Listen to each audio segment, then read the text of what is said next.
Let's jump right into this explainer and talk about something, well, something pretty invisible that literally dictates our daily lives. We almost never think about the actual ground beneath our feet, right? We look at the buildings, the parks, the cool storefronts, but the spaces between all those things, how our streets connect, or honestly, how they completely fail to connect, that dictates exactly how we live, work, and frankly, survive. Today, we're unpacking a really fascinating concept. It's called Infinity Street, the architecture of perpetual connection. And honestly, it's a total paradigm shift. It's going to completely change how you look at your own hometown. So picture your own neighborhood for a second. Have you ever been walking down a street? Maybe you're trying out a new shortcut to that local coffee shop, or you're just blindly following the little blue dot on your phone's GPS, and suddenly the road just ends? There's no way through. You walk a few confident steps and bam, you're frustratingly blocked by this random brick wall or an arbitrary dead end or some gated compound that was built decades ago. You let out that heavy sigh, look down at your phone and realize, yep, you've got to turn all the way around, retrace your steps, and take this massive detour around the entire block. It happens to us all the time. We usually just brush it off as, oh well, just a quirky, annoying neighborhood thing. But why does this actually happen? Having to turn back like that, it's not just a minor inconvenience. We tend to pass it off as poor design. But what we're actually looking at is broken connectivity. It is a fundamental flaw baked right into the DNA of how our neighborhoods operate. When a road just abruptly ends, and I'm not talking about hitting a mountain or a river here, but hitting a wall someone just decided to put there years ago without a single thought about the future, it completely severs the flow of an entire community. It creates this totally artificial barrier right where human movement should naturally be happening. Now, to understand how we got here, we kind of have to look backwards. See, our towns and cities rarely started with these pristine, master-planned layouts drawn up by modern engineers. They started organically, and honestly, often out of pure desperation. So, step one historically, survival migration. People arrive in an area just looking for safety, water, maybe some economic opportunity. And that immediate need leads directly to step two, which is unplanned occupation. Families literally built homes wherever they could survive in that specific moment. No long-term vision, no coordinated street design, just carving out a space. Over decades, this creates step three, accumulating mistakes. What was once just a temporary dirt path becomes a permanent, hard boundary. And finally, that brings us to step four, the broken connectivity we all deal with today. The chaotic, survival-based choices of the past are now dictating the permanent geometry of our present. This really forces us to confront a hard truth about urban planning. Growth without structure is not progress. It is simply the accumulation of mistakes.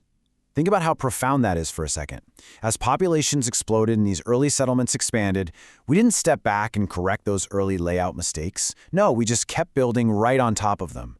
That winding little dirt path between two shacks, yeah, it got paved. Then somebody dug a utility trench right next to it. Then permanent, heavy concrete buildings went up on either side. We effectively took these early, chaotic errors and cemented them, literally, into the unchangeable geography of our cities. It creates this stark, almost absurd contrast between how we want to move and how we are forced to move. Look at this. Our intended journey is usually so incredibly basic, right? Just a quick stroll to a nearby place. But reality? Reality hands us a punishing, meandering detour. We just want simple, frictionless movement, but actually navigating our own neighborhoods physically feels like a punishment sometimes. I mean, we all want to live in a seamlessly connected place where kids can walk to school safely, where neighbors can just pop over. But the reality for millions of people worldwide is a community deeply isolated by these arbitrary walls, open drains, and just completely haphazard construction. And this goes way deeper than just you or me having to walk an extra 10 minutes. There is an invisible crisis happening right beneath our feet and right above our heads. Because these streets don't connect, municipal water lines physically struggle to find logical, pressurized routes to homes. The underground pipes zigzag, they hit dead ends, and they lose efficiency. Electricity networks, they turn into these tangled, dangerous puzzles instead of neat, resilient grids. Even basic city services break down. Just imagine trying to drive a massive garbage truck down a narrow lane, only to hit a dead end and have to reverse all the way out for half a mile. It is a massive, systemic drain on our resources. And that escalates the stakes dramatically.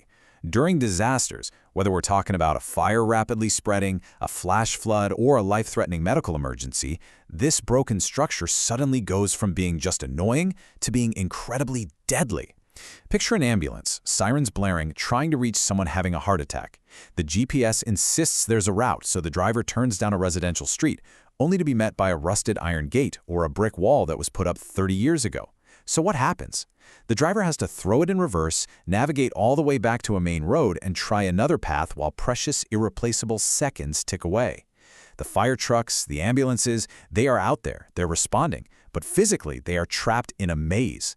The cost of a dead end literally becomes a matter of life or death. So what do we actually do about this? Are we just doomed to be trapped in these concrete mazes forever? It's super easy to feel completely overwhelmed by the sheer scale of this problem. But here's the good news. The solution is not to unleash a fleet of bulldozers and tear down the whole city. We are not talking about mass demolition or displacing millions of people.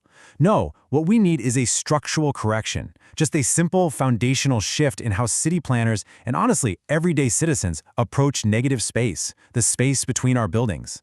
Enter a radically simple paradigm: infinity street. This is a structural design principle governed by just one incredibly simple yet profoundly powerful rule. No path should end. Every path must connect to another path. That is it.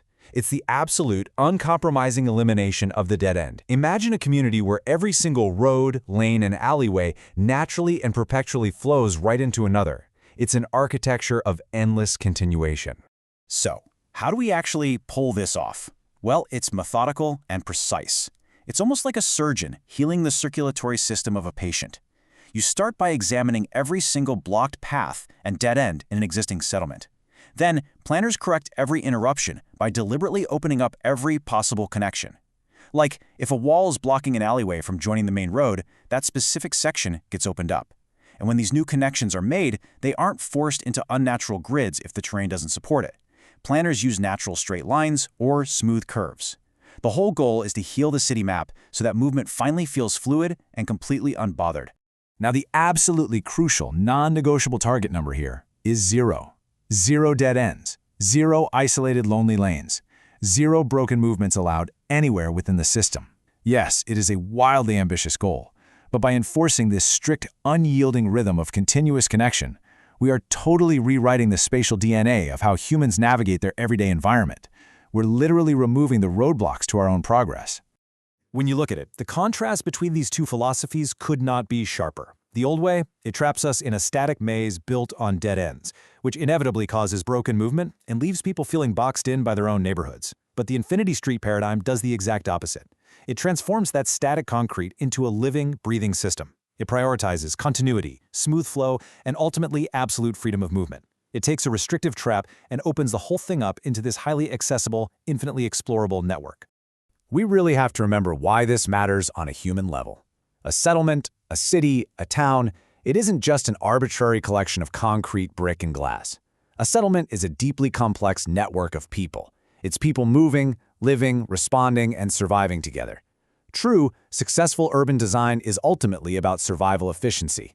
It's ensuring that a mother rushing to the hospital, or a fire truck responding to a blaze, or even just a utility worker trying to fix a broken water main never gets stuck in a senseless, human-made maze ever again. Ultimately, Infinity Street is not about building more things. It is about ending the very idea of an end.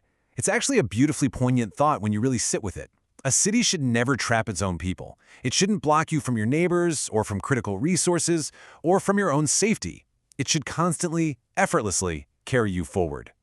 So, what actually happens when your city stops feeling like a maze and starts breathing like a living, flowing system? I really want you to think about that the next time you walk out your front door. Take a look down your street.